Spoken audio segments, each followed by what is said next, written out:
అందరికీ తిరిగి స్వాగతం. అలాగే ఈ రోజు చెప్పబోయే లెక్చర్ సంఖ్య 35 మనము మళ్ళీ ట్రిపుల్ ఇంటిగ్రల్‌తో కంటిన్యూ చేద్దాం. అలాగే ట్రిపుల్ ఇంటిగ్రల్ సందర్భంలో వేరియబుల్స్ మార్పు గురించి చూస్తాం.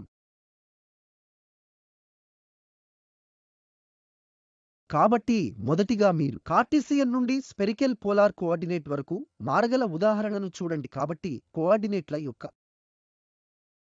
మార్పు చాలా ముఖ్యం. కాబట్టి ఇక్కడ మనకు ఏమి ఉంది? మొదట మనము ఈ కార్టీసియన్ కోఆర్డినేట్‌ను తీసుకుందాం మరియు ఇక్కడ xyz ఉందని అనుకుందాం మరియు మనము కార్టీసియన్ కోఆర్డినేట్ గురించి మాట్లాడుతున్నప్పుడు ఈ దూరం ఇప్పుడు ఇక్కడి నుండి xy ప్లేన్ కాబట్టి మనం ఈ xy ప్లేన్‌కి ఇక్కడ పర్పెండిక్యులర్ గా గీస్తే అప్పుడు ఈ దూరం z కోఆర్డినేట్ ఈ xy 0 పాయింట్ నుండి xy z పాయింట్ మరియు x అక్షం నుండి ఈ y అక్షం దూరం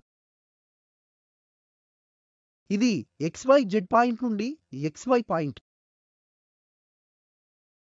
వరకు పర్పెండిక్యులర్ గా ఉంటుంది y చేత ఇవ్వబడుతుంది. అలాగే అప్పుడు ఈ x కోఆర్డినేట్ మూలం నుండి ఉన్న దూరం కాబట్టి ఇక్కడ మనకు ఈ పాయింట్ మూలంగా ఉంది. కాబట్టి మూలం నుండి ఈ పాయింట్ వరకు ఇది x ఇచ్చిన దూరం. కాబట్టి ఇది ఇక్కడ x ఆపై ఈ y దిశ వెంట మనకు ఈ దూరం ఉంది. y ఆపై ఈ z అక్షం వెంట పర్పెండిక్యులర్ దూరం ఇది z. ఇప్పుడు మన ప్రశ్న మనము స్పెరికల్ పోలార్ కోఆర్డినేట్లుగా మార్చినప్పుడు అప్పుడు r మరియు φ కాబట్టి స్పెరికల్ పోలార్ కోఆర్డినేట్లలోని కోఆర్డినేట్లను మనము r మరియు φ ద్వారా సూచిస్తాం. కాబట్టి r అనేది స్పెరికల్ పోలార్ కోఆర్డినేట్లో ఇప్పుడు మూలం నుండి ఈ పాయింట్ వరకు ఉన్న దూరం. మూలం నుండి ఈ పాయింట్ వరకు ఇచ్చిన దూరం వరకు ఈ దూరం r ద్వారా సూచించబడుతుంది. ఆపై ఈ రెండు కోణాలు θ మరియు φ కాబట్టి ఇక్కడ కోణం θ కోణం ఉంటుంది. ఈ పాయింట్ వరకు ఈ xyz పాయింట్ నుండి xy ప్లేన్ వరకు పర్పెండిక్యులర్ గా ఉండేది ఇది x అక్షం నుండి కోణం φ. కాబట్టి ఇది ఇక్కడ x అక్షం నుండి ఈ లైన్ వరకు ఉన్న xy ప్లేన్ ఈ పాయింట్ xy 0 వరకు ఉంటుంది. అది కోణం φ. మరియు ఇప్పుడు ఈ θ కోణం ఈ z అక్షంతో ఈ మూలం చేరిన ఈ లైన్ ఈ xyz పాయింట్ ఆ ప్రదేశంలో ఈ పాయింట్ను సూచించడానికి కోణం θ ద్వారా సూచించబడుతుంది. ఇది xyz లో ఉంది స్పెరికల్ కోఆర్డినేట్లో మరియు ఇప్పుడు కార్టీసియన్ కోఆర్డినేట్లో మరియు ఇప్పుడు స్పెరికల్ కోఆర్డినేట్లో దీనిని సూచిస్తారు r మరియు φ. మరియు ఇప్పుడు r అనేది మూలం నుండి ఈ స్థానానికి దూరం. θ అనేది z అక్షం నుండి కోణం మరియు ఇప్పుడు ఈ φ కోణం x అక్షం నుండి పర్పెండిక్యులర్ గా ఉండే పాయింట్ వరకు. ఇది xy ప్లేన్ కి ఇవ్వబడిన పాయింట్. కాబట్టి దీనితో స్పెరికల్ పోలార్ అక్షాంశాల నొటేషన్ మనము ఇప్పుడు వేరియబుల్స్ మార్పును పరిచయం చేస్తాం. ట్రిపుల్ ఇంటిగ్రల్లో ఈ xyz మరియు ఈ r φ మధ్య రిలేషన్ ఇవ్వబడింది. x అనేది r sin θ cos φ కి సమానం మరియు y అనేది r sin θ sin φ కి సమానం మరియు z అనేది r cos θ కు సమానం. కాబట్టి అది ప్రామాణిక రిలేషన్ స్పెరికల్ పోలార్ అక్షాంశాలు మరియు కార్టీసియన్ కోఆర్డినేట్ మధ్య. ఇప్పుడు మనం ఈ చతురస్రాన్ని x² మరియు y² మరియు z² కోసం చేయడం గమనించండి. ఎందుకంటే ఈ పదం r² sin² θ మరియు ఈ cos² φ ఇక్కడ కూడా సాధారణంగా r² sin² θ ఉంటుంది. ఆపై ఇక్కడ sin² φ కాబట్టి మనం అన్నీ జోడించినప్పుడు మళ్ళీ కాబట్టి ఈ cos² φ ప్లస్ sin² φ అది 1 చేస్తుంది. ఆపై మనము ఇక్కడ కూడా r² ఈ cos² θ మరియు అక్కడ r² sin² θ కాబట్టి మళ్ళీ sin² θ ప్లస్ cos² θ 1 అవుతుంది. మరియు మనము కేవలం r² పొందుతాము కాబట్టి అది మళ్ళీ మనం గుర్తుంచుకోవాల్సిన సంబంధం ఉపయోగకరంగా ఉంటుంది ఏకీకరణలో. కాబట్టి మనం అటువంటి సిస్టమ్ x² + y² మరియు +z² చూసినప్పుడు మరియు మనము సమన్వయ వ్యవస్థను మార్చబోతున్నాం కాబట్టి మనము ఈ x² + y² + z² r² కు సమానం. కాబట్టి ఇప్పుడు మార్పుకు ఈ పరిచయంతో కార్టీసియన్ కోఆర్డినేట్ల నుండి స్పెరికల్ పోలార్ కోఆర్డినేట్ల వరకు మనం దీని గురించి మాట్లాడవచ్చు. Triple integral. కాబట్టి ఇక్కడ మనకు ట్రిపుల్ ఇంటిగ్రల్ ఉంటే f గా ఇవ్వబడుతుంది xyz మరియు dx dy dz లేదా కొన్ని డొమైన్ d. మరియు మనము కోరుకుంటున్నాం స్పెరికల్ కోఆర్డినేట్ గా మార్చు అంటే x అనేది r sin θ cos φ, y అనేది r sin θ sin φ మరియు z అనేది r cos θ అవుతుంది. కాబట్టి ఇప్పుడు వేరియబుల్స్ యొక్క ఈ మార్పుతో ఆలోచన అది. ఇది మునుపటి లెక్చర్లో మనము వివరించిన సరళమైన ఆలోచన. మనము సబ్స్టిట్యూట్ చేయాలి. మనము x కి సమానమైన r sin θ cos φ కి సమానమైనది కాబట్టి ఇది ఇక్కడ ఉంది r sin θ cos φ. అప్పుడు y కోసం మనము ఇక్కడ సబ్స్టిట్యూట్ చేశాము r sin θ sin φ మరియు z r cos θ కోసం అక్కడ ఉన్న రిలేషన్ rz cos θ కు సమానం. కాబట్టి దీనితో మనకు ఇప్పుడు ఈ జాకోబియన్ పదం ఉంది, అది అదనపు పదం. మనము వేరియబుల్స్కు ఈ యొక్క మార్పు చేసినప్పుడు వస్తుంది. కాబట్టి ఆ జాకోబియన్ మనం కంప్యూట్ చేయాలి మరియు అప్పుడు మన d dy dz dr అవుతుంది dθ మరియు dφ. కాబట్టి అప్పుడు తదనుగుణంగా పరిమితులు మారుతాయి లేదా డొమైన్. ఇప్పుడు మనము ప్రాతినిధ్యం వహించాల్సిన rθ φ. కాబట్టి ఇక్కడ ఈ జాకోబియన్ అంటే మనము ఇప్పటికే చర్చించిన నిర్వచనం ప్రకారం మొదటి వరుస ∂x/∂r ∂x మరియు ∂x/∂φ.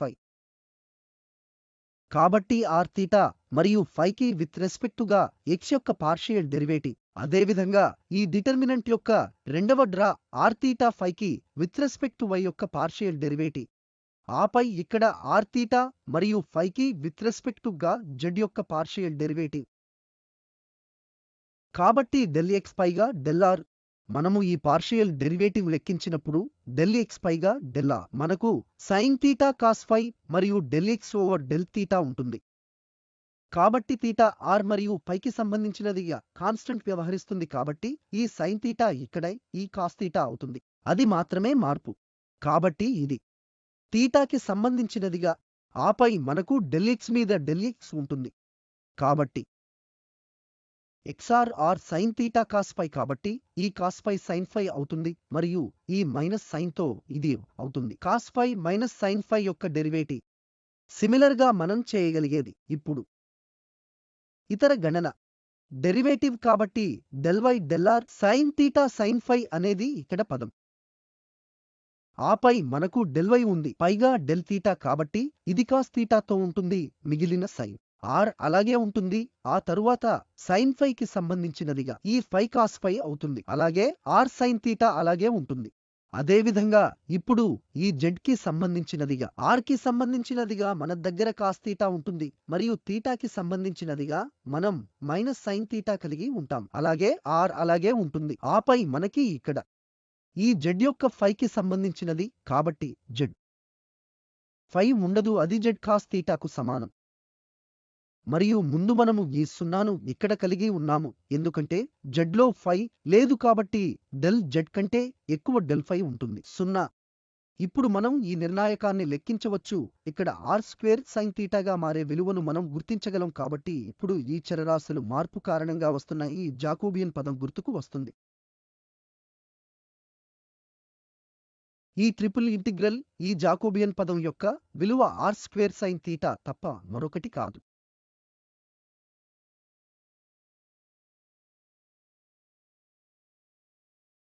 కాబట్టి ఇప్పుడు ఇది కార్టీసియన్ కోఆర్డినేట్ నుండి స్థూపాకార వరకు సమన్వయం. కార్టీసియన్ కోఆర్డినేట్లో ఈ పాయింట్ xy z కోసం మళ్ళీ ప్రాతినిధ్యం మరియు ఇది ఇప్పుడు ఇందులో సూచింపబడుతుంది. స్థూపాకార కోఆర్డినేట్ r5 మరియు z ద్వారా కాబట్టి మళ్ళీ r తో ఈ ట్రిప్లెట్ 5 అలాగే z కాబట్టి z అనేది సరిగ్గా అదే అలాగే కార్టీసియన్ కోఆర్డినేట్ కాబట్టి ఈ పాయింట్ నుండి పర్పెండిక్యులర్ గా ఉన్న దూరం xy ప్లేన్ వైపుకు డ్రా అవుతుంది కాబట్టి ఆ దూరం. మూడవది ఇందులో సభ్యుడు ఇక్కడ పాయింట్ అదే కార్టీసియన్ కోఆర్డినేట్లో ఈ z మరియు ఇప్పుడు ఈ φ మన దగ్గర ఉన్న స్పెరికల్ కోఆర్డినేట్తో సమానంగా ఉంటుంది. అదే కోణం ఇది మనం ఇప్పటికే చర్చించిన φ. ఈ సెక్షన్ నుండి ఈ పంక్తికి ఈ మూలాన్ని ఈ xyకి 0 పాయింట్గా కలుపుతోంది xy ప్లేన్లో. మరియు ఇప్పుడు ఈ r మళ్ళీ దూరం ఇక్కడ నుండి ఈ పాయింట్. ఇప్పుడు స్పెరికల్ కోఆర్డినేట్లో ఇక్కడ తేడా ఉంది. ఈ పాయింట్ నుండి మనకు ఈ r ఉంది ఇచ్చిన పాయింట్కు, కానీ ఇప్పుడు ఈ r దూరం xy ప్లేన్ కాబట్టి ప్రాథమికంగా xy ప్లేన్లో మనం ఉన్నాము. పోలార్ కోఆర్డినేట్ r ద్వారా ప్రాతినిధ్యం వహిస్తే ఈ పాయింట్కు దూరం మరియు φ అనేది కోణం. దీని నుంచి x అక్షం మరియు ఈ z ఇక్కడ ఉన్నట్లుగా ఉంటుంది.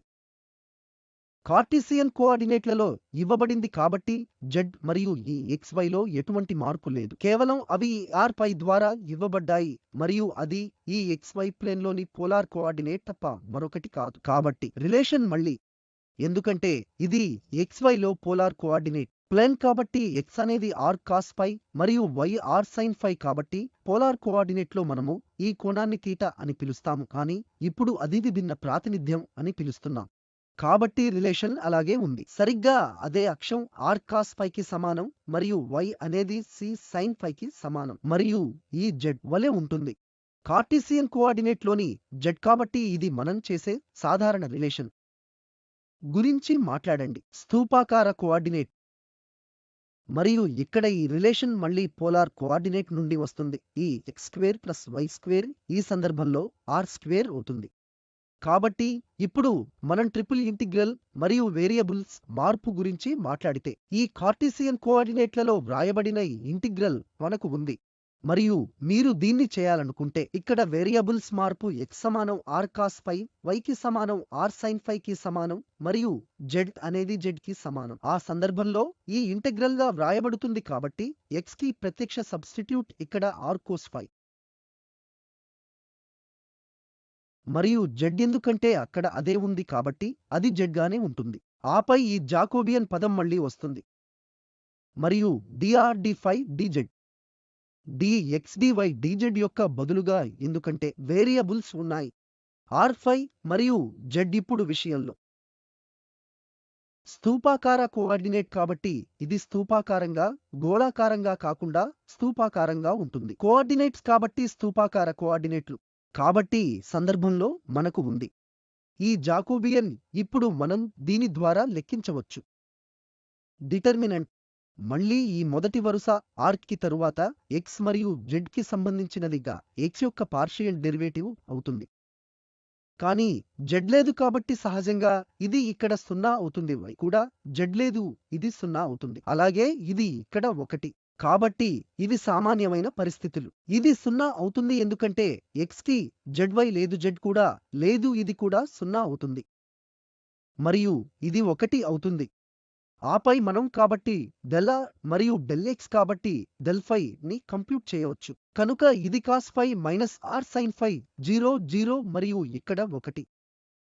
ఆపై యొక్క y కి విత్ రెస్పెక్ట్ గా r కి సంబంధించినదిగా sin φ అవుతుంది మరియు ఇక్కడ sin φ ఈ ఉత్పన్న 0తో cos φ అవుతుంది మరియు ఈ z కి ఉంది కేవలం z కాబట్టి φలో r లేదు కాబట్టి సహజంగా ఈ సభ్యులు ఇక్కడ 0గా ఉంటాయి. మరియు ఒకసారి మనము ఈ డిటర్మినెంట్ ను కంప్యూట్ చేయండి కనుక ఇది కేవలం r వస్తుంది.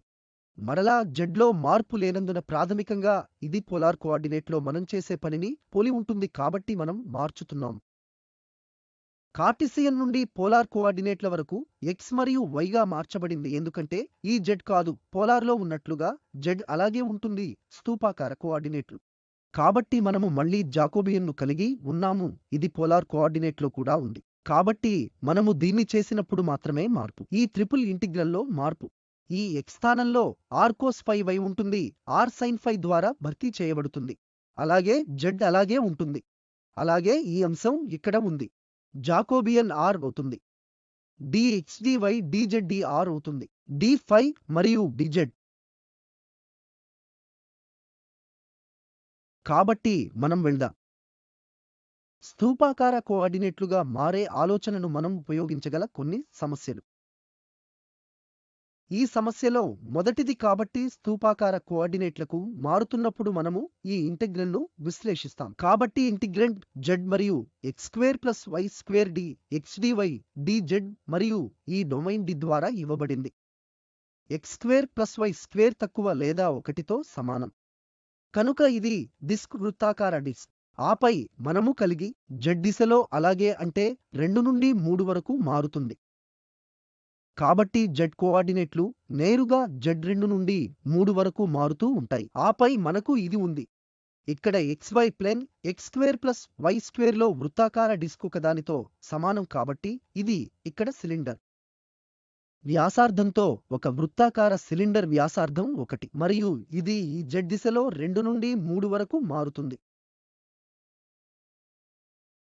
కాబట్టి ఇది ఇక్కడ x కోఆర్డినేట్, y కోఆర్డినేట్ మరియు z కోఆర్డినేట్.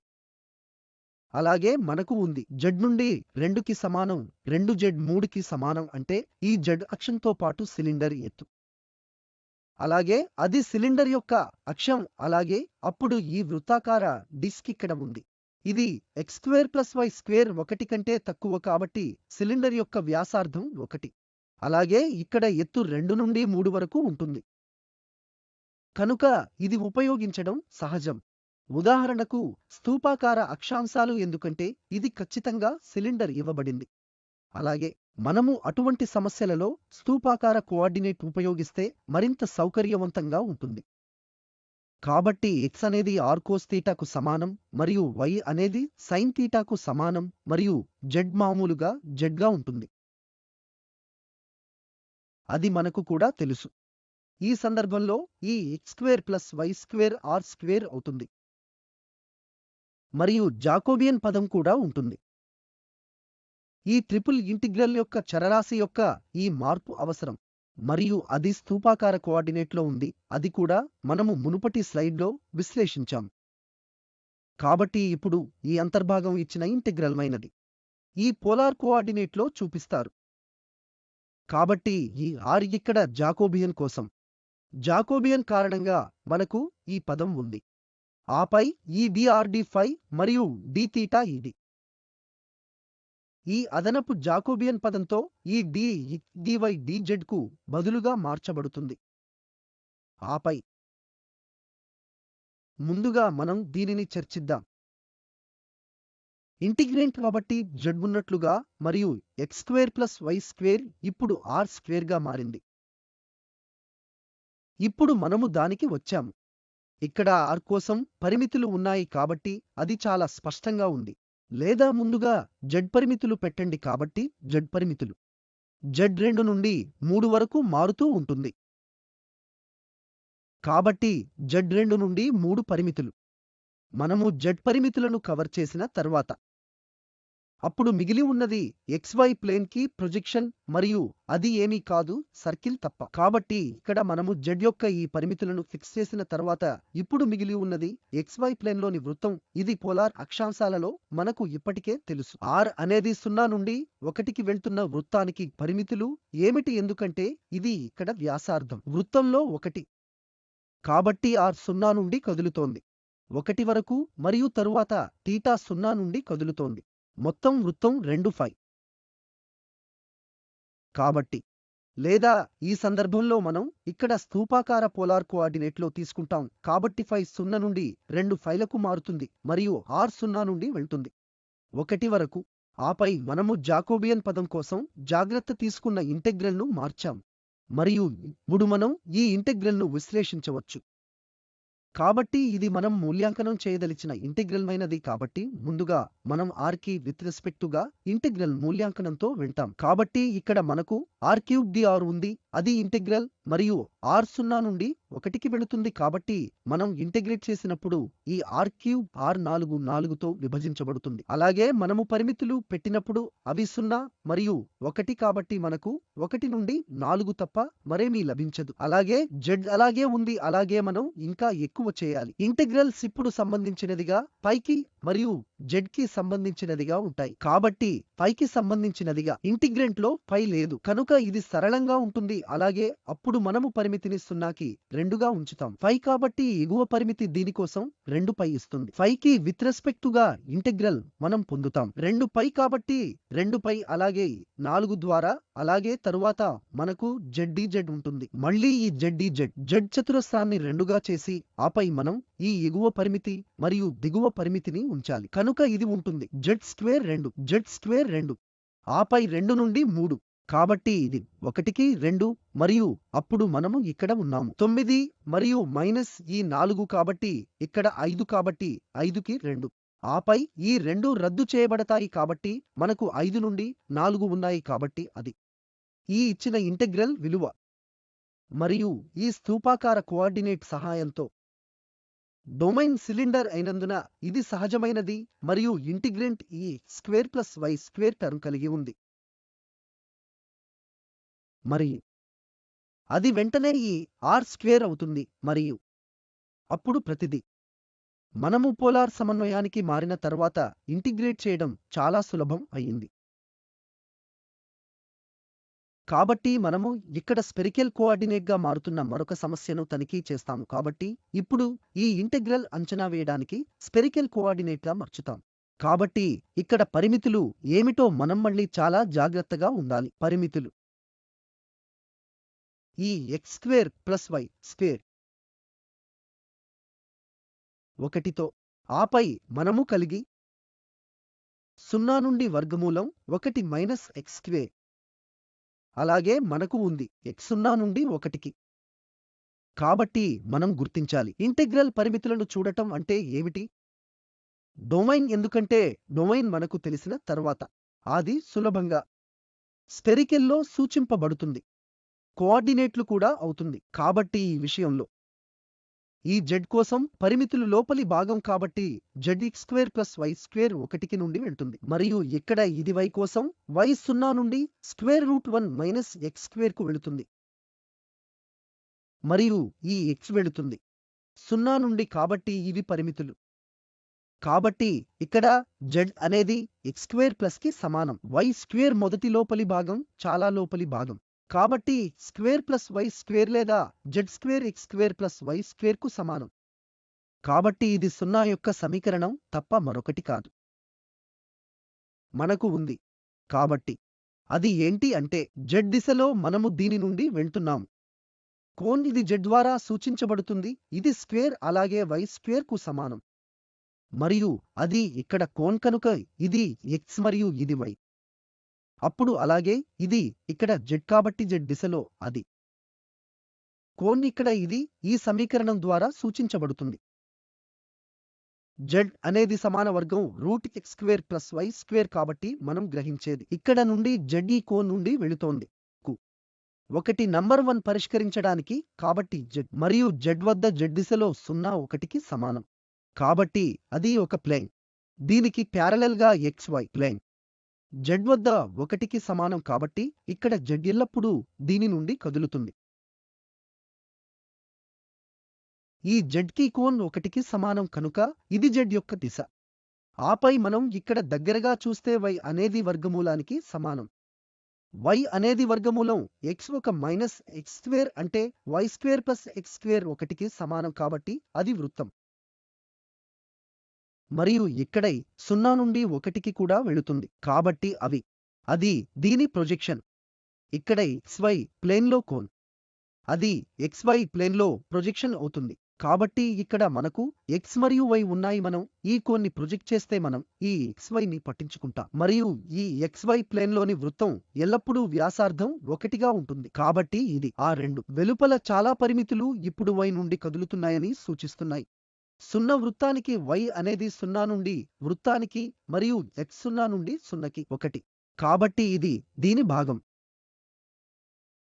వృత్తం కాబట్టి 4వ వంతు. ఇక్కడ సర్కిల్ యొక్క పాజిటివ్ కోఆర్డినేట్. ఆపై మనము ఈ z దిశలో z వరకు z1 మరియు కోన్ నుండి సమానంగా ఉంటుంది కాబట్టి సర్కిల్ యొక్క ఈ భాగం మరియు తరువాత సంబంధితమైనది కోన్ ఇక్కడ సూచిస్తుంది. ఈ పరిమితులు ఇది ఇక్కడ శంఖం వరకు z1కి సమానం మరియు ఇది మూలం నుండి మొదలవుతుంది. కానీ మనం ఇప్పుడు చర్చించినట్లుగా ఈ x0 1కి సమానం మరియు y 0కి స్క్వేర్ రూట్ ఒక -x² లాంటిది. మనము ఈ xy యొక్క మొదటి కోఆర్డినేట్లో ఉన్నాం. ప్లేన్ కాబట్టి సహజంగా ఇది కోన్ ఇక్కడ సూచింపబడుతుంది.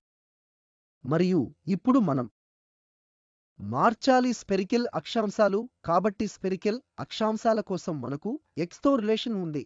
r sin θ cos φ, r sin θ φ మరియు z r cos θ కు సమానం.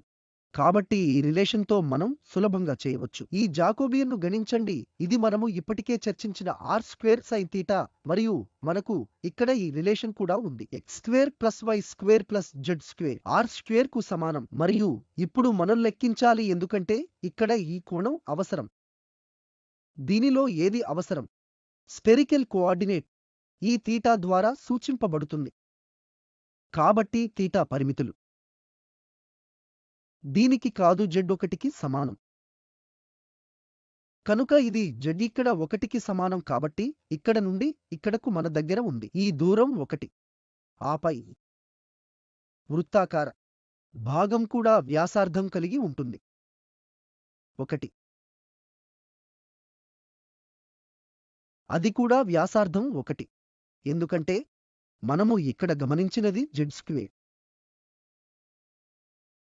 సమాన x² ప్లస్ y² కాబట్టి z1 అయినప్పుడు ఇది ప్రాథమికంగా ఈ వృత్తాకార డిస్క్తో x² ప్లస్ y² సమానంగా ఉంటుంది కాబట్టి ఈ దూరం 1 ఈ దూరం 1 ఇది గరిష్టం ఈ θ కోసం మన వద్ద ఉన్న కోణం. కాబట్టి మొత్తం కవర్ చేయడానికి θ కోణం. ఈ ఇచ్చిన కోన్ 0 నుండి π వరకు 4 ఉంటుంది. అది θకు లిమిట్ అవుతుంది. మరియు xy అక్షం కోసం ఈ φ మరియు r ఇది భాగం అని మనము ముందే గమనించాం. మనము ఇప్పుడు దానిని కవర్ చేయబోతున్నాము కాబట్టి r 0 నుండి 1కి వెళ్తుంది అది 0 నుండి rకి ఉంటుంది 1 మరియు ఇప్పుడు φ కోసం 0 2π2గా ఉంటుంది. ఈ భాగాన్ని అక్కడ కవర్ చేయడానికి కాబట్టి ఒకసారి మనము ఈ ఒక దిశలో కవర్ చేసిన తర్వాత ముందుగా చర్చించినట్లుగా z దిశలో అర్థం. అవును మనము ఇక్కడ z కోసం చర్చించలేదు కాబట్టి z పరిమితులు కోన్ నుండి ఉంటాయి. మరియు దీనికి z1కి సమానం. కాబట్టి ఈ 0 నుండి కు మనము దీనికి వెళ్తున్నాం.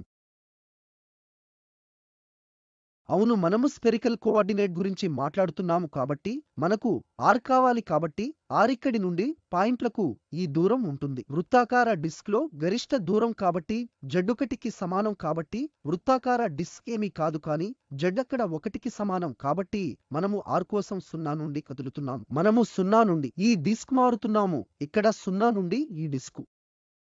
కాబట్టి z అనేది ఒకదానితో సమానం ప్రస్తుతానికి r యొక్క పరిమితులుగా సూచించబడుతుంది ఎందుకంటే z ఇప్పటికే ఇచ్చిన r cos θకి సమానం కాబట్టి ఈ r cos θ 1కి సమానం r cos θ 1కి సమానం ఇస్తుంది. r ఎందుకంటే ఇది ఈ కోణం θపై ఆధారపడి ఉంటుంది r ఈ కోణం θపై ఆధారపడి ఉంటుంది. ఇక్కడ ఉదాహరణకు θ 2 ద్వారా π అయినప్పుడు ఈ r 1 తప్ప మరేమీ కాదు కానీ ఇక్కడ ఇది భిన్నంగా ఉంటుంది మరియు ఇది θతో మారుతుంది కావున r 1 కంటే ఎక్కువ cos θ ఇవ్వబడుతుంది. మరియు ఈ θ గురించి మనము ఇప్పటికే 0 నుండి 4 వరకు చర్చించాం మరియు π కోసం మనకు ఈ cos ఉంది అది 0 నుండి 2 ద్వారా పైకి చేరుకుంటుంది కనుక ఇది జరిగింది. r5 మరియు θ కోసం మనము చర్చించాం అన్నిటి కోసం. కాబట్టి మనం ఇప్పుడు వేరియబుల్స్ మార్చవచ్చు కాబట్టి ఇది అక్కడ ఇంటిగ్రల్ మరియు అది r కోసం మార్చబడుతుంది అంటే ఇక్కడ నుండి స్పెరికల్ పోలార్ కోఆర్డినేట్లోని దూరం స్థూపాకారంలో లేదు. xy ప్లేన్లో మాత్రమే మనము θ మరియు π మరియు r కోసం వెతకాలి కాబట్టి ఇప్పుడు మనం స్పెరికల్ కోఆర్డినేట్లో ఉన్నాము కాబట్టి r అనేది ఈ పాయింట్ నుండి దీనికి దూరం. మనము దీని నుండి నిష్క్రమించే చోట డొమైన్ కావున z అనేది r కి సమానంగా ఉంటుంది. ఇక్కడ r ఒకదానిపై ఒకటి ఇవ్వబడుతుంది cos θ కాబట్టి ఇది 0 నుండి ఒక cos θ కు పైగా ఉంది. మరియు θ యొక్క పరిమితుల కోసం మనము ఇప్పటికే చర్చించాము. ఇది 0 నుండి పైకి 4 మరియు కోసం మనము 0 నుండి 5కి 2కి వెళ్తాము. అలాగే అది ఒక ఓవర్. ఇది ఇక్కడ ఉంది ఎందుకంటే x² + y² + z² r² కాబట్టి అది r ద్వారా 1 మరియు ఈ r² sin θ అంటే జాకోబియన్ పదం r² sin θ అంటే జాకోబియన్ పదం. ఆపై మనము ఈ dr dθ dφ కాబట్టి ఇప్పుడు మనం విత్ రెస్పెక్ట్ టు r కి మొదటి దీన్ని సులభంగా ఇంటిగ్రేట్ చేయవచ్చు ఎందుకంటే ఈ dr కాబట్టి మనం r² ని రెండింటిని కలిగి ఉంటాం. ఆపై ఇక్కడ sin θ ఉంది కాబట్టి ఇది తప్ప మరొకటి కాదు.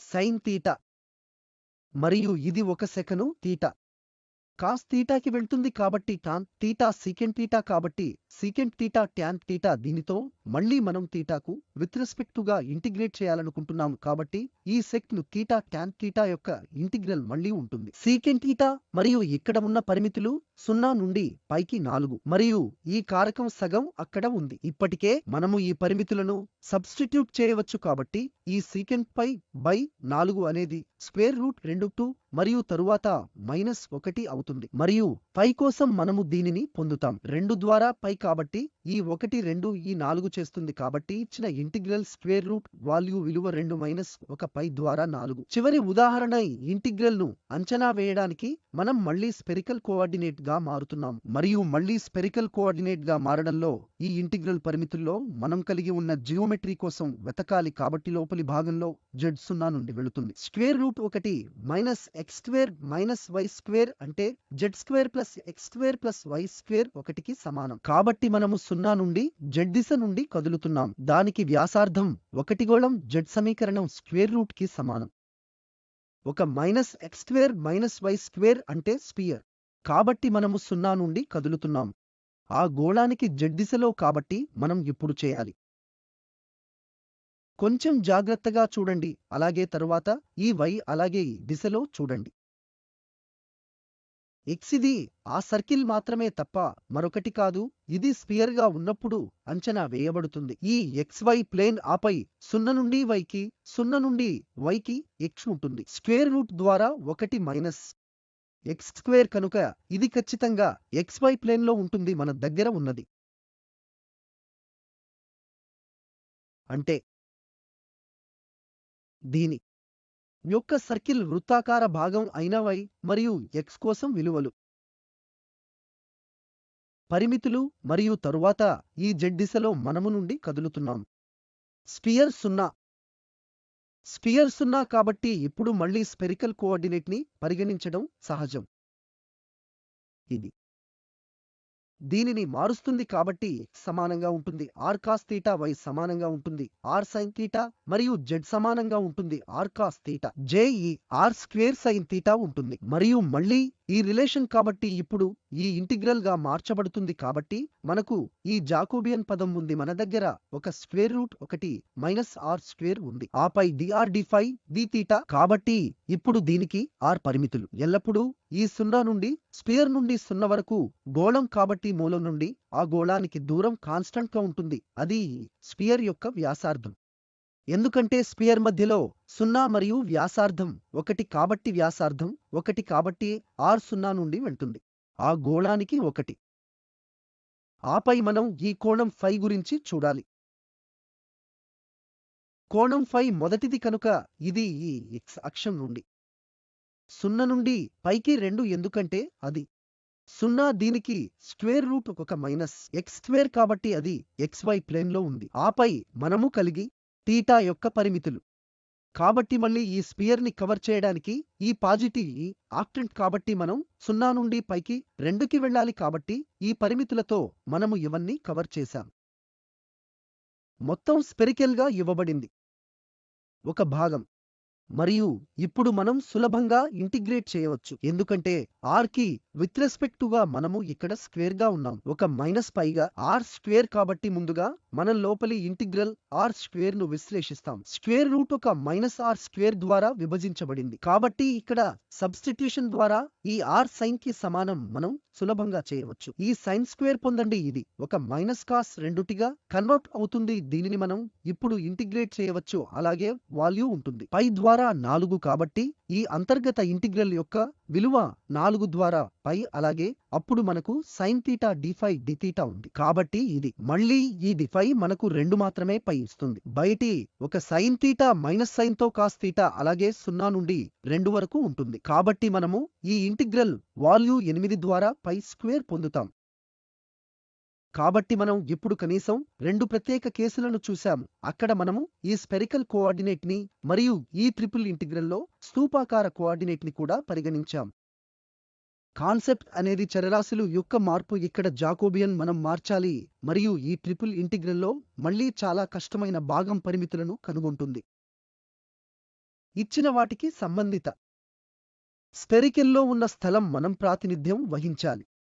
మనము మారుతున్నప్పుడు లేదా సిలిండ్రికల్ కోఆర్డినేట్స్లో స్పెరికల్ కోఆర్డినేట్లోని కోఆర్డినేట్స్, కానీ వేరియబుల్స్లో మనకు తగిన మార్పు ఉంటే మూల్యాంకనం చాలా సులభం అవుతుంది.